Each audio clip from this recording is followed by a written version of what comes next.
On connaît Xavier Bertrand, l'homme politique, mais l'homme de la ville nous est plus mystérieux.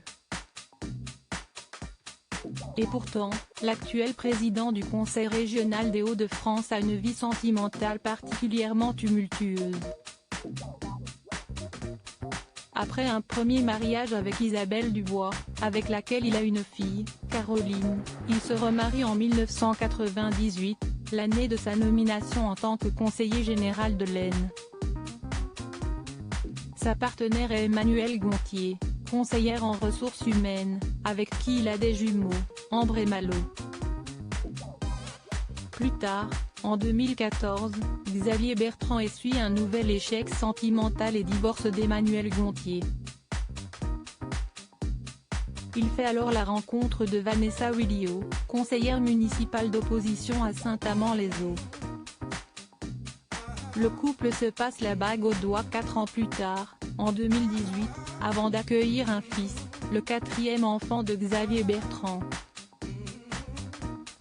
Mais qu'est donc la 3e épouse de l'ancien ministre?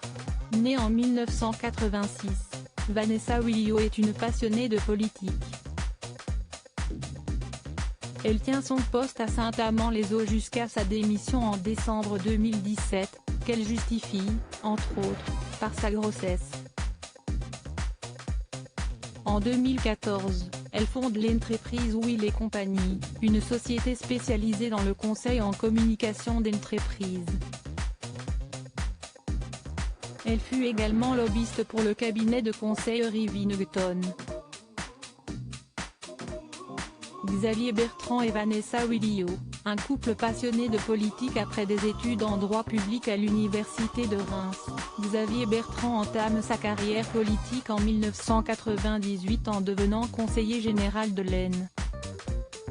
Il est élu député de la 2e circonscription de l'Aisne en juin 2002 et devient parallèlement secrétaire d'État chargé de l'assurance maladie du gouvernement Jacques Chirac, en 2004.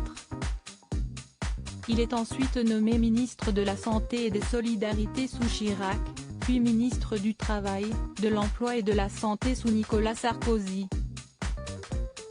Après avoir quitté l'hémicycle et mis un terme à son mandat de secrétaire général de l'Imp, il regagne l'Aisne et devient maire de Saint-Quentin.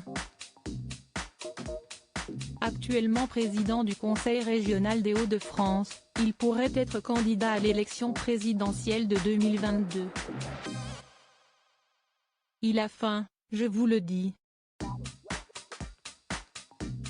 Si est-il celui qui a le plus faim, a confié Rachida Dati sur BFM TV et RMC en septembre 2020.